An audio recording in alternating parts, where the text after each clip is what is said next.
नमस्कार. मी दाकरू सोमन, पंचांगकर्ता, खगोल अभ्यासक. गणेशोत्सव मोठ्या प्रमाणावर साजरा होतोय. लोक तल्लीन झालेत. मला मुद्दाम सांगायचं आहे की गणेशोत्सव पाहण्यासाठी परदेशी लोक भारतात येत असतात. हे पर्यटन केंद्र निर्माण होतं. यावेळी गणेशोत्सव पाहण्यासाठी हे लोक येत असतात. तेव्हा आपण गणेशोत्सव हा शिस्तीत पाळला पाहिजे, धार्मिक भावनेने श्रद्धेने केला पाहिजे. इथे कुठलीही अंधश्रद्धेला स्थान नाही. म्हणून आपण वैज्ञानिक दृष्टिकोन ठेवून गणेशोत्सव साजरा करायला पाहिजे. तसंच प्रदूषण होणार नाही याची काळजी आपण घ्यायला पाहिजे. आपले सण उत्सव असतात ना, ते प्रदूषण करण्यासाठी नसतात, तर पर्यावरणाचं रक्षण करण्यासाठी असतात. म्हणून प्रत्येक सण उत्सव साजरा करताना प्रदूषण होणार नाही याची काळजी घ्यायला पाहिजे. आणि गणपतींच्या मूर्तींची संख्या वाढली आहे, गणेश भक्तांची संख्या वाढलेली आहे, गणेशोत्सवांची संख्या वाढलेली आहे. तेव्हा पहिलं प्रदूषण जलप्रदूषण होण्याची शक्यता असते. जलप्रदूषण आपण जर पाहिलं तर अनेक POPच्या मूर्तीसुद्धा तयार करतात. पण अलीकडे चांगली गोष्ट अशी आहे की POPच्या मूर्ती या उत्सव मूर्ती असतात, त्याचं पूजन केलं जात नाही आणि पुन्हा त्या विसर्जनाच्या दिवशी गोडाऊनमध्ये आणल्या जातात, त्याचं विसर्जन केलं जात नाही. पण मोठ्या मूर्तींचं विसर्जन करताना जलप्रदूषण होणार नाही याची काळजी घ्यायला पाहिजे. अलीकडे एक आनंदाची आणि चांगली समाधानाची गोष्ट आहे की अनेक महानगरपालिका, नगरपालिका कृत्रिम तलाव निर्माण करतात आणि त्या कृत्रिम तलावात गणेश मूर्तीचं विसर्जन होतं. ही चांगली गोष्ट आहे. तसंच निर्माल्यसुद्धा पाण्यामध्ये पूर्वी फेकून देत असत, तसं देता कामा नये. विचार करा, गणेश उत्सवांची संख्या किती प्रचंड आहे आणि किती फुलं, किती पानं ही आपण त्याच्यासाठी वापरतो या उत्सवासाठी, आणि ती जर पाण्यात फेकून दिली तर जलप्रदूषण होणार. तर तसं न करता ही निर्माल्याचं खतासाठी उपयोग करायला पाहिजे. म्हणून अलीकडे अनेक ठिकाणी हे निर्माल्य कलश ठेवलेले असतात. या निर्माल्य कलशामध्ये निर्माल्य आपण विसर्जित करायचा आणि नंतर त्याचं खत करण्यासाठी उपयोग करायचा. असं जर केलं ना तर बाप्पा नक्कीच प्रसन्न होणार आहे. तर जलप्रदूषण होणार नाही याची काळजी घ्यायला पाहिजे. समुद्रामध्ये सुद्धा काही गणेश मूर्तीचं विसर्जन केलं जातं आणि दुसऱ्या दिवशी त्या मोठ्या मूर्ती पुन्हा किनाऱ्यावरती भग्न अवस्थेत येतात. असं होता कामा नये. काही सामाजिक संस्था नंतर किनारा साफ करतात, पण आपणच या गोष्टी टाळल्या तर होऊ शकेल की नाही. आपण पर्यावरणाचं रक्षण केलं पाहिजे. आपण जर निसर्गाची काळजी घेतली तरच निसर्ग आपली काळजी घेणार आहे. तेव्हा जलप्रदूषण होणार नाही गणपती उत्सवामुळे याची प्रथम काळजी घेऊया. तसंच ध्वनी प्रदूषण होणार नाही याची पण काळजी घ्यायला पाहिजे. बरेच वेळा काय सांगू, लाऊडस्पीकर एवढ्या मोठ्या आवाजात लावलेले असतात. आरती म्हणताना ओरडून आरती म्हणू नका. आजारी माणसं असतात, लहान मुलं असतात. मला ज्यांना त्रास होत नाही त्यांची काळजी वाटत नाही, कारण त्यांचे कान ऑलरेडी बधीर झालेले असतात. पण ज्यांना त्रास होतो ना, त्यांचे कान अजून शाबूत आहेत, त्यांची काळजी मला जास्त वाटते. ध्वनी प्रदूषण होऊ द्यायचं नाही उत्सवामध्ये. आता सरकारनं बंदी आणलेली आहे काही वाद्यांवरती की ही वाद्य मिरवणुकीमध्ये सुद्धा वाजवायची नाहीत किंवा गणेशोत्सवामध्ये वाजवायची नाही. पण सरकारने बंदी कशाला आणायला पाहिजे? आपण गणेश भक्त आहोत. गणेशाला ध्वनी प्रदूषण, जलप्रदूषण हे आवडत नाही, आपल्याला माहिती आहे. पर्यावरणाचं रक्षण आपल्याला करायचं आहे.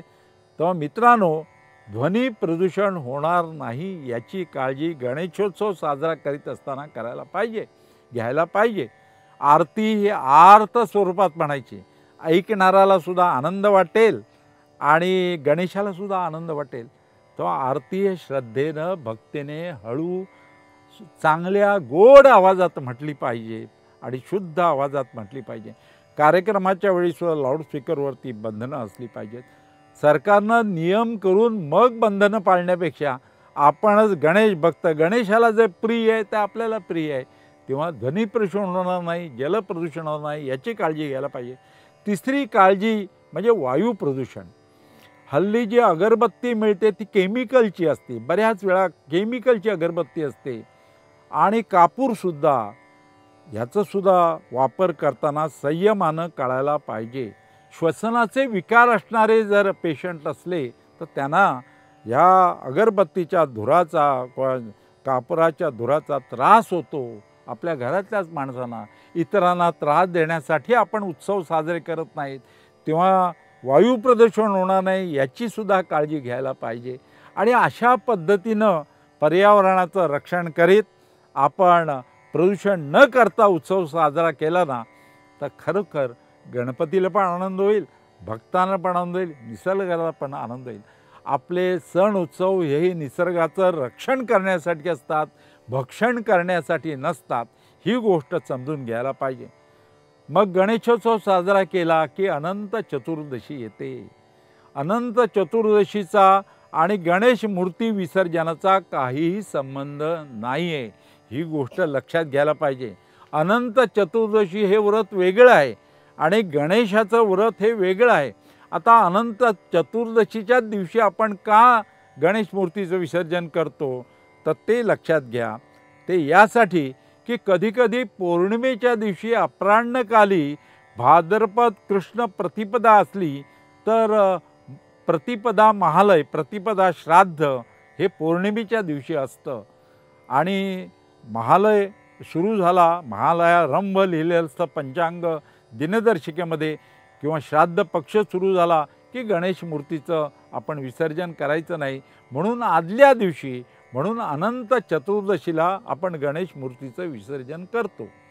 आता गणेश मूर्तीचा विसर्जनाचा दिवस अनंत चतुर्दशी. तुम्ही मला सांगा ना, उत्सव घरामध्ये असला की आपण चिंता, काळजी, दुःख सारं विसरून जातो. गरिबापासून श्रीमंतापर्यंत घर कसं संपन्न होतं, उत्सव यासाठीच असतो. मनाचं आरोग्य टिकवण्यासाठी गणेशोत्सव असतो. चिंता, दुःख आपण विसरून जातो. लहान मुलंसुद्धा किती आनंदित असतात. विसर्जनाच्या दिवशी प्रत्येकाचं मन सैरभैर झालेलं असतं. अनंत चतुर्दशीचा दिवस, गणपती बाप्पा मोरया, पुढच्या वर्षी लवकर या, आपण आरोळी करत असतो. आणि विसर्जनाचा तो क्षण, मूर्ती विसर्जनाचा जवळ येतो ना, तर घरची जी महिला असते ना तिची खूप लगबग घाई होते. मग ती तयारी करते. निरोप देताना गणेशाला निरोप द्यायचा आहे, गणपतीला मूर्तीचं विसर्जन करायचं आहे. पण पुन्हा एकदा सांगतो, आपण गणपतीचं विसर्जन करीत नाही, देवत्व काढून घेतलेल्या गणेश मूर्तीचं विसर्जन करीत असतो अनंत चतुर्दशीला. मग पाहुणा जाताना जसं त्याच्याबरोबर शिधा देतो ना, तशीच घरचे महिला शिधा तयार करते. मग पोहे, त्याच्यावरती लाडू, असं बरोबर प्रवासाला खाताना आपल्याला नाही का, पाहुणा निघाला की आपण देतो. गणपतीला सुद्धा तसंच दिलं जातं. बरोबर शिधा दिला जातो, नैवेद्य दिला जातो, अर्पण केला जातो. आणि पाहुणा जाताना जसं त्याला घरची गृहिणी दही देते की पुन्हा लवकर या, गणेश मूर्तीच्या हातावर सुद्धा दह्याची कवड गृहिणी ठेवते आणि बाप्पाला नमस्कार करते. वृद्ध माणूस असतो, तो म्हणतो माझं आरोग्य चांगलं राहू दे. लहान मुलं असतात, ती म्हणतात बाबा गणपती बाप्पा मला परीक्षेत पास कर, ती प्रार्थना करीत असतात. एक विवाह इच्छुक मुलगी असेल, मुलगा असेल तर ती म्हणते पुढच्या वर्षी येशील, त्या पूर्वी माझा विवाह झालेला असू दे. प्रत्येकजण मनोभावे त्या गणेश मूर्तीकडे हात जोडीत असतो, प्रार्थना करीत असतो, नतमस्तक होत असतो. मला तुम्ही सांगा, तो दिवस प्रत्येकाला हृदय कालवलेलं असतं. म्हणजे खरं सांगायचं तर अनंत चतुर्दशीचा दिवस हा सर्व गणेश भक्तांसाठी वेगळाच असतो. आणि मग गणेश मूर्ती विसर्जन करण्यासाठी नेण्यापूर्वी आपण घर त्याला दाखवतो. बाप्पाला सर्व घर दाखवतो. बाप्पा सर्व घर बघून घे, तुझा आशीर्वाद होऊ दे. आणि मग गणेश मूर्ती घराबाहेर काढताना तोंड घराकडेच काही वेळ ठेवतो आणि मग पुढे नेतो. मला तुम्ही सांगा, तो क्षण वार्षिक चांगलं कार्य पार पडलं असं समाधान असतं, एक जबाबदारी असते ती पार पडली असं म्हणते. पण आपल्याकडे काही गैरसमज आहेत की गणेशोत्सव हा वडिलांच्या निधनानंतर मोठ्या मुलांनीच करायला पाहिजे असं कुठेही लिहिलेलं नाही. श्राद्ध वडिलांचं मोठ्या मुलांनीच करायला पाहिजे असंही कुठे लिहिलेलं नाही. 4 मुलं असतील तर 4ही मुलांनी गणेशोत्सव साजरा करावा किंवा 4ही मुलांनी श्राद्ध करावं. श्रद्धेनं करायचं ते श्राद्ध. लक्षात घ्या की मोठ्या मुलांनी ही जबाबदारी नाहीच आहे, हे कर्तव्य आहे.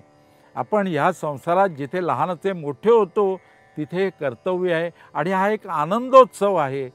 तेव्हा हा आनंदोत्सव प्रत्येकाने साजरा करायला पाहिजे.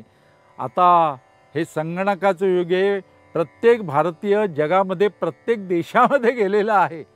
हे संपूर्ण ग्लोबल गणेशोत्सव ग्लोबल साजरा होतो आहे. अमेरिकेत, ऑस्ट्रेलियात, रशियामध्ये, जपानमध्ये, चीनमध्ये सर्व पृथ्वीवरती हा गणेशोत्सव साजरा होतो आहे. याचं कारण जिथे जिथे भारतीय आणि विशेषतः महाराष्ट्रीयन माणूस गेलेला आहे ना, तिथे तो गणपती आणतो, बाप्पाची पूजा करतो, त्याला प्रार्थना करतो, त्याच्यापुढे नतमस्तक होतो. भक्तीचा हा महासागर आहे. तुम्हाला माहिती आहे भक्तीचं महत्त्व किती आहे. पाण्यामध्ये भक्ती मिसळली की त्याचं तीर्थ होतं. अन्नामध्ये भक्ती मिसळली की त्याचा प्रसाद बनतो. गीतामध्ये भक्ती मिसळली की त्याची प्रार्थना होते आणि यात्रेमध्ये भक्ती मिसळली की त्याची तीर्थयात्रा होते. जीवनामध्ये सुद्धा भक्ती मिसळली, अर्थपूर्ण जीवन जगलो तर आपलं जीवन आनंदी होतंच आणि इतरांचं जीवनसुद्धा आपण सुखी आनंदी करू शकतो. आणि त्याचसाठी गणेशोत्सव असतो. अर्थात गणपती मूर्ती विसर्जनाची मिरवणूक निघालेली असते. मिरवणुकीमध्ये शिस्तीनं आपण वागलं पाहिजे. वाईट वाटणं साहजिकच आहे. गणेश मूर्तीचं विसर्जन होणार, उत्सव समाप्त होणार. पण तुम्ही मला सांगा, परदेशी लोकसुद्धा ही मिरवणूक पाहायला मुंबईसारख्या शहरातून येत असतात. त्यांनी पाहिलं पाहिजे आणि ते अभ्यास करतात. इतर धर्माचे लोकसुद्धा गणपतीला हात जोडतात, नमस्कार करतात, प्रार्थना करतात. आणि सर्वजण आपण म्हणत असतो, गणपती बाप्पा मोरया, पुढच्या वर्षी लवकर या. आणि खरोखर यावर्षी आपली प्रार्थना गणपती बाप्पा ऐकणार आहे. पुढच्या वर्षी गणपती बाप्पा लवकर येणार आहे. 11 दिवस गणपती बाप्पा लवकर येणार आहे. सन 2025 पुढच्या वर्षी 26 ऑगस्ट 2025 बुधवार या दिवशी गणेशाचं आगमन होणार आहे. यावर्षी 7 सप्टेंबरला बाप्पाचं आगमन झालं. पुढच्या वर्षी 27 ऑगस्टला गणपती बाप्पाचं आगमन होणार आहे. मित्रांनो, तेव्हा म्हणूया गणपती बाप्पा मोरया, पुढच्या वर्षी लवकर या. सुख करता दुःख हरता बाप्पा तुला आमचा नमस्कार असो. आणि लोकशाही चॅनल पाहणाऱ्यांना माझ्या गणपतीच्या शुभेच्छा. त्याचा आशीर्वाद तुमच्या आमच्या सर्वांच्या पाठीमागे आहे. नमस्कार.